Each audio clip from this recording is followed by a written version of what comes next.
Will you pray with me? Gracious and loving God, as we begin this journey of Lent, we pray for you to be with us, to open our eyes to see you in new ways, open our ears to hear your voice calling to us, open our hearts to feel you with us, and guide our feet as we follow in your way. Amen. So the other day I was FaceTiming with my dad back in Maine, who had spent the day cleaning out old files and folders.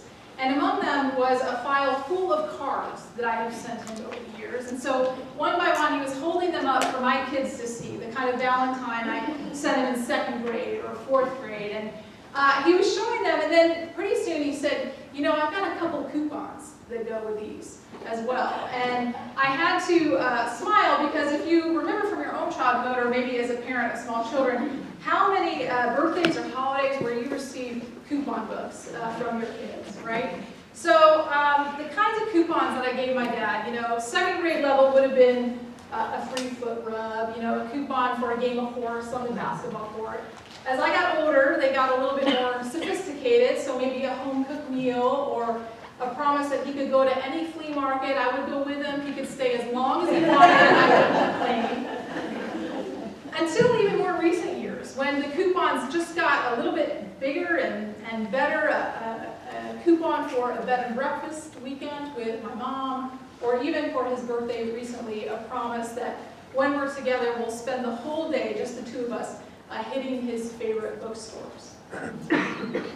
He's cashed in a few of these coupons over the years, but most of them have just been growing like a stack in this file. A reminder of so many of good, if unrealized, intentions on my part.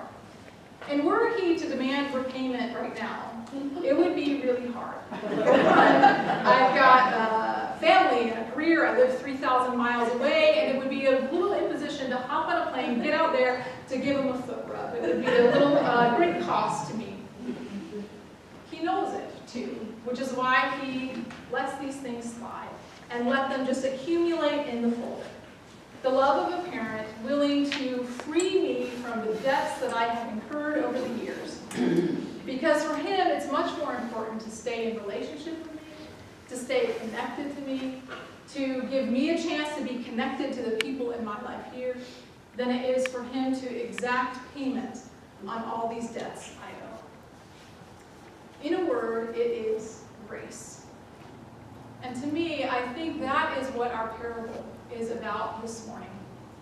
Learning to live in the absolute grace of God, the unmerited gift of a God who sees us, who knows there is no way that we can pay back all that we owe God. But instead, God calls us to pay it forward and to live in the paths of grace and forgiveness and mercy. Now, this morning's passage is about living as a family of faith. And any of you who are part of any kind of family, including maybe this family of faith, know that sometimes it is really hard to be part of a family. When we get to know each other, you see each other, warts and all. We sometimes say things that hurt each other. We sometimes don't even like some of the people in our own family. And yet for Jesus, being part of a family was so important. And community and grace and forgiveness were all intertwined together in what that meant. For Jesus, being in community was essential to how we are to live and how we are experiencing faith. He taught this all throughout his ministry, from the very beginning when he called disciples to him and made his little pack of men and women to follow him. He taught it on the Sermon on the Mount when he said, do unto others as you would have them do unto you. He taught it in the greatest commandment, love the Lord your God and love your neighbor as yourself. And he modeled it in his entire ministry, where every healing was not just about making people well, but it was about restoring people into community, bringing them back into the fold. And in the scripture we read today, this is the theme that he continues. Basically showing us that we're going to need each other. Especially those early disciples as they're going to move to and through the cross, and the early church, and even our church today as we try to figure out how do we live out God's love in the world. Jesus calls us as a community to live out that love and forgiveness. Now, all along in Matthew's gospel, when Jesus is teaching about the realm of God or the kingdom of God, he is teaching it in a countercultural way, that it stands opposite to what they knew in Rome. So whereas Rome was about violence and vengeance, where they might have had the motto, don't get mad, get even, right? Jesus is teaching this other way, this way of love and forgiveness that really was about the wholeness of the community and the restoration of the community.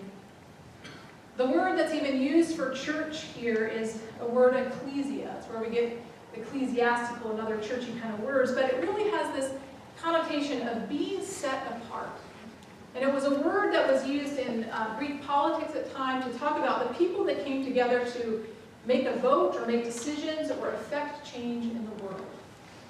And so when Jesus is talking to us as ecclesia, he's talking to us as a people who have been set apart to make an impact in the world, to affect change in the world. And part of the way we do that is through loving each other, staying connected even when conflict arises, and learning how to seek that restoration and not wholeness. And so that's what he gives instructions on this morning. And you heard George read that passage so well. If somebody sins against you, you're to go to them directly. That face-to-face connection is the first way to try to restore that wholeness in that community. If that doesn't work, get a few more witnesses to go with you. Some of you have probably had to do that, had to have a third party nearby when you needed to confront somebody before. If that doesn't work, you bring the whole body together, the whole church. Maybe that will help a person change their ways. And if that doesn't work, it says, make them like a Gentile or a tax collector, which you might think is really a prescription to write them off. But in fact, if we think about Jesus' ministry, he was someone who sought out Gentiles and sought out the tax collectors and tried to bring them back into the fold. So rather than being people that we shun, they're actually people that we are called to reach out to even more. What we might call the extra grace required kind of people. Well, as Jesus is teaching this, Peter is starting to catch on. He's starting to catch on and thinking, okay, this is actually a pretty tall order for forgiveness. So let me just be clear. How many times, if a brother sins against me, do I actually have to forgive? I mean, is it as much as 7? And he thought 7 was this huge, huge number. Jesus, as you know, says not 7 times, but 70 times. And some translations even have 7 times 70, 490 times to be exact. In other words, it's not even about the number, but this is about a way of life. We know that this is really hard. For most of us, this is not how forgiveness works in our lives necessarily. We're willing to get burned once, maybe even twice. But 3 times, not so much. 7 times, no way. 77 times, you gotta be kidding me. And yet, this is what Jesus is calling us to. And then he tries to explain it with this story. There's a ruler, or a king, who has lots of money and therefore lots of people indebted to him.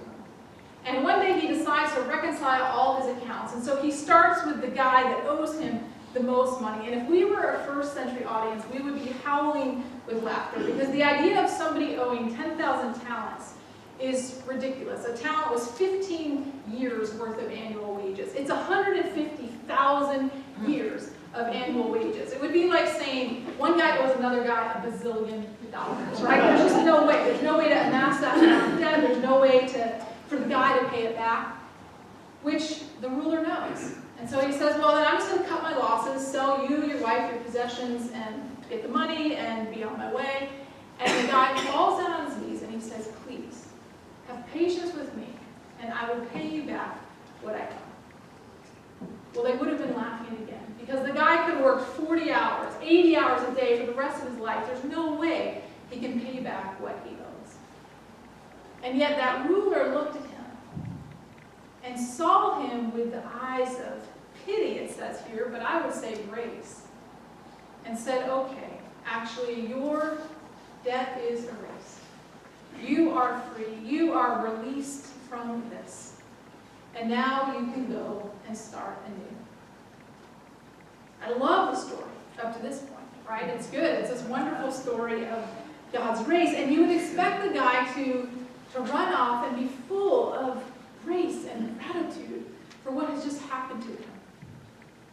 But instead, we know he walks away with these eyes of grievance. The first person he runs into is a guy who owes him, it says, 100 denarii, 3 months' wages. A lot of money, but a drop in the bucket compared to 150,000 years worth of money. And yet he grabs him by the throat and says, pay what you owe. You can imagine this happening, and you can think about what it must have been like for those people who saw him. I mean, see him throw this other guy into jail to make him pay. And you know how the story goes. It says that the other people saw, they went and told the ruler, who comes back and says, you wicked slave, why did you do this? Couldn't you at least offer a little bit of the mercy that I offered you? And then it says that ruler handed that slave over to be tortured until he could pay back his debt. Now, when I read this, and part of the little addendum that Matthew puts on there is, so my heavenly God or heavenly parent will do to each one of you. I can't reconcile a God who would torture us for failing to forgive. To me, what this is actually saying is that the ruler or the king basically let the chips fall where they would. That the person had actually done this to themselves.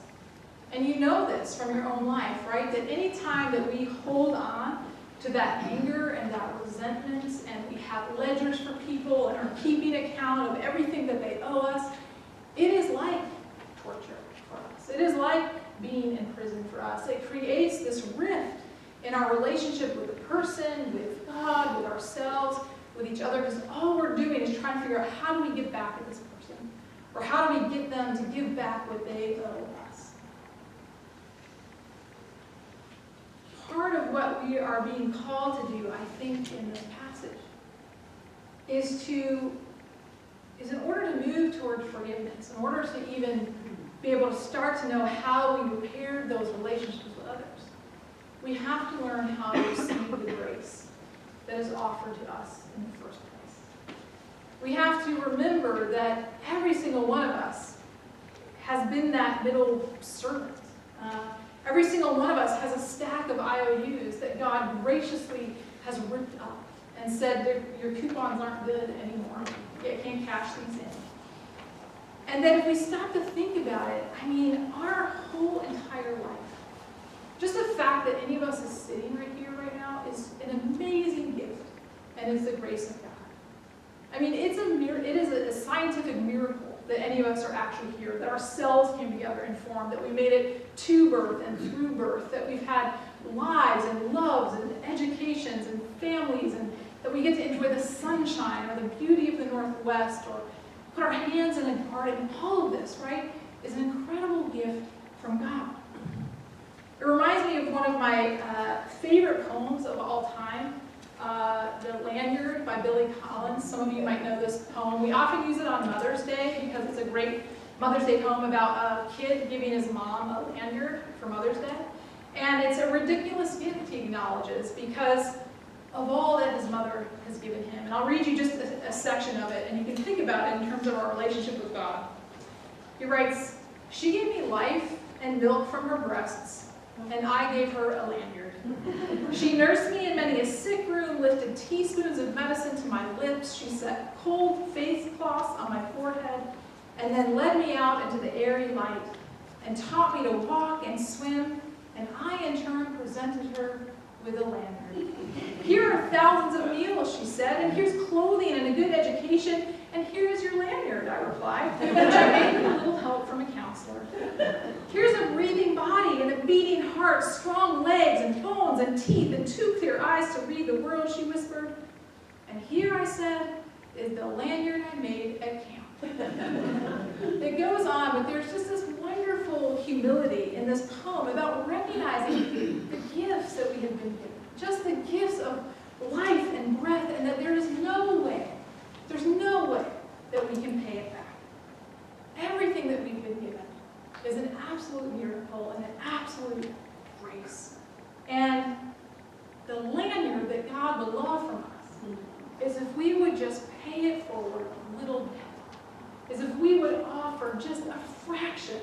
of the grace that has been offered to us, to others. Probably God would appreciate it if we received that grace as well, too, if we could own it and then share it with others. Desmond Tutu, the wonderful theologian and leader from South Africa, he and his daughter wrote this book, The Book of Forgiving, that we used several years ago as a Lenten study. But in it, they talk about that the key to forgiveness is really seeing each other in our common humanity, in our shared humanity. That all of us are a mix of good and bad. All of us are a mix of good intentions and bad actions. All of us are a mix of brokenness and yearning for wholeness, and that all of us are in need of the grace of God. And that when we can see others that way, when we see ourselves that way, when we realize it's just sort of circumstances that we ended up the way we did and others ended up the way we did, that there's a grace that comes in that allows us to see ourselves and others as part of the same fabric.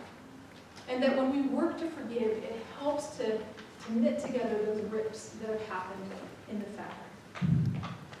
Now, I don't have a huge time right today. We can't go into the details of forgiveness and all of that, but suffice it to say that forgiveness isn't equivalent to forgetting.